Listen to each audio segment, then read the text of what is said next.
Hello বন্ধুরা, তোমরা সবাই কেমন আছো? তো আশা করছি যে যেখান থেকে আমার ভিডিওটা দেখছো সবাই অনেক অনেক ভালো আছো। বন্ধুরা, আজকে আমি তোমাদের সাথে দেখো সেলাইয়ের কাজের জন্য খুবই উপকারী কিছু টিপস যেগুলো বলে দেব। কেউ কোনোদিনও বলবে না, কিন্তু আমি বলছি একদম গ্যারান্টি দিয়ে এই টিপসগুলো ফলো করো, তাহলে তোমরা বুঝতে পারবে যে কতটা পারফেক্টভাবে তোমরা ব্লাউজ বানাতে পারবে। তো একজন দিদিভাই, অপর্ণাদি বলে নাম, তো ওই দিদিভাইটা আমার লাইভে এসে আমাকে সরাসরি প্রশ্ন করেছিল, বলেছিল যে বুনু, ব্লাউজের পিঠের ও গলার দিক কুচকিয়ে যায়, ভাঁজ হয়ে যায়। তো আজকে আমি এইগুলো দেখাবো, আরো অনেক টিপস তোমাদের সাথে শেয়ার করছে যেগুলো তোমাদের উপকারে আসবে। ধরা দেখো, এটা কিন্তু পিছনে হুক দেওয়া ব্লাউজ করব, তো আমি কিন্তু একদম সহজভাবে কাটিং দেখাচ্ছি। ফার্স্টেই দেখো লাইলিনটা আমি 4টে ভাঁজ দিয়ে নিয়েছি, 2টো ভাঁজ তারপরে 4টে ভাঁজ। 4টে ভাঁজ দিলে কি সুবিধা হয় বলো তো? এই যে একবারেই কিন্তু কাটিংটা হয়ে যাবে। তো এবার দেখো, আমি কিন্তু যার যেরকম মাপ সেরকম করেই নেব। তো এই সামনের দিকটা 6 থাকে, তো আমি 6এই নিচ্ছি। নেওয়ার পরে বুকের লাইনটা চেক করে নেব। নেওয়ার পরে এই যে পিঠের যে ফরম্যাটটা থাকে বসিয়ে একবার চেক করে নেব। দিয়ে আমি দেখো বগলের সাইডটা আমি এইভাবে সেম টু সেম মাপ করে তৈরি করে নিচ্ছি। তো এটা কিন্তু আমার মাপ হয়ে গেল। 2টো পার্ট একসাথেই বেরিয়ে যাবে, পিছন পার্ট ও সামনের পার্ট। আর দেখো, এখানে তোমাদেরকে আমি আর একটা টিপস দেখিয়ে দিচ্ছি। এখান থেকে কিন্তু আমি 1/2 ইঞ্চি বাড়াচ্ছি। 32 সাইজ ব্লাউজের ক্ষেত্রে 1/2 ইঞ্চি, আর যদি 34 সাইজ হয় তাহলে কিন্তু 1.25 ইঞ্চি বা 1 ইঞ্চি বাড়িয়ে নেবে, কোনো সমস্যা হবে না। এইটা আমি কেন বাড়াচ্ছি সেটা তোমাদের পরে বলছি। তো এইভাবে বাড়িয়ে কিন্তু এটা কাটিং করে নিচ্ছি।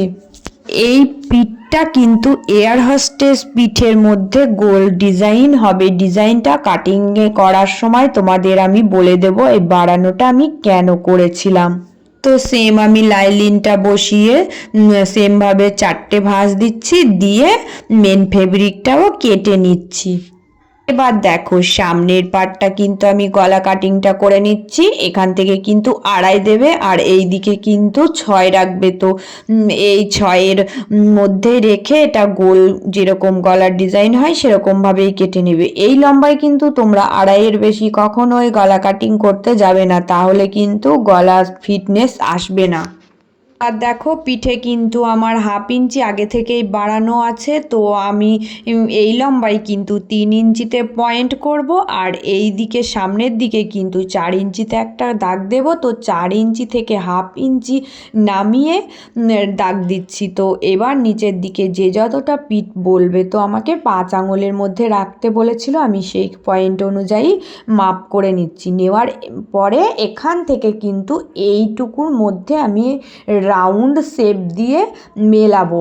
তো এইভাবে মিলিয়ে দেখো উপরেরটা এয়ার হোস্টেস করছি। তো এয়ার হোস্টেস পিঠ কাটিং করতে গেলে সব সময় কিন্তু পিঠের দিকে ফোল্ড করতে হবে। এক্সট্রা কিন্তু 1 ইঞ্চি বাড়াতেই হবে, না হলে কিন্তু এয়ার হোস্টেস পিঠ ডিজাইনটা ঠিকঠাক মতো ফিটনেস আসে না। এই জন্য আমি 1/2 ইঞ্চি বাড়িয়ে নিয়েছিলাম।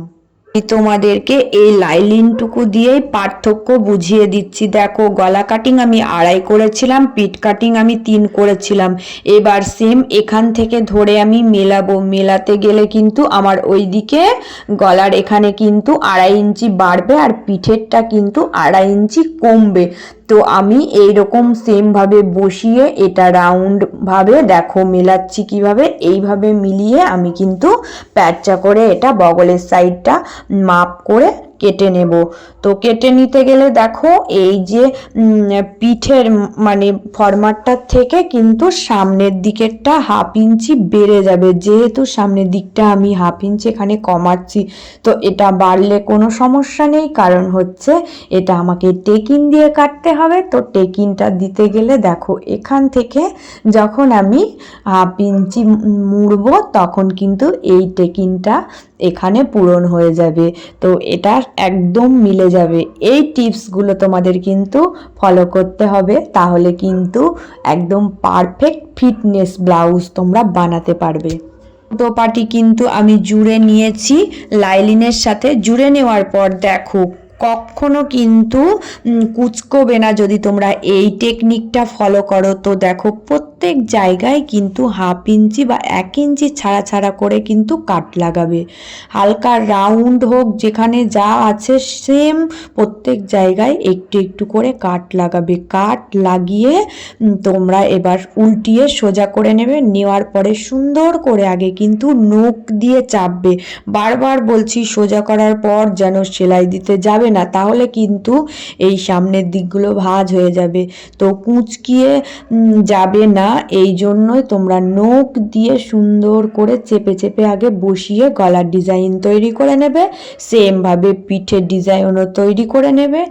নেওয়ার পরে কিন্তু তোমরা চাপ সেলাই দেবে। পিঠেরটাও আমি সেমভাবে দেখিয়ে দিলাম। পিঠের দিকে আমি কিন্তু এইভাবেই করি। ফিতেগুলো কিন্তু আমি এই কর্নারে যুক্ত আগে থেকেই করে দিই, দেওয়ার পরে ফিতেটা ধরে টান দিলেই সোজা হয়ে যায়।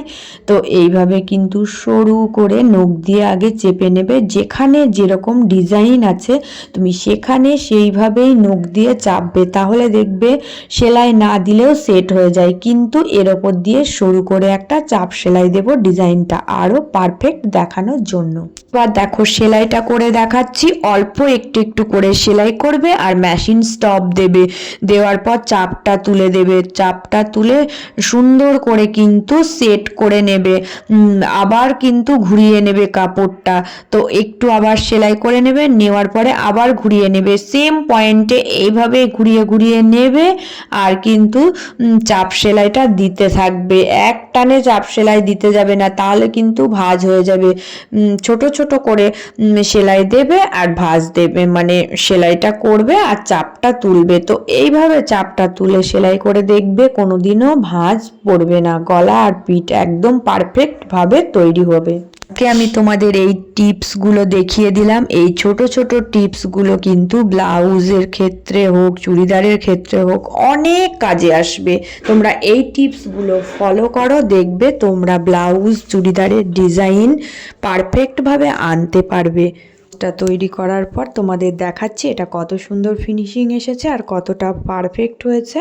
তো এইভাবে কাজ করলে সব সময় কিন্তু কাজ একদম পারফেক্ট সুন্দর হবে। যারা নতুন বন্ধু হয়ে আছো প্লিজ আমার চ্যানেলটা সাবস্ক্রাইব করে দিয়ে পাশে থেকো। আর তোমরা সবাই অনেক অনেক ভালো থেকো, সুস্থ থেকো।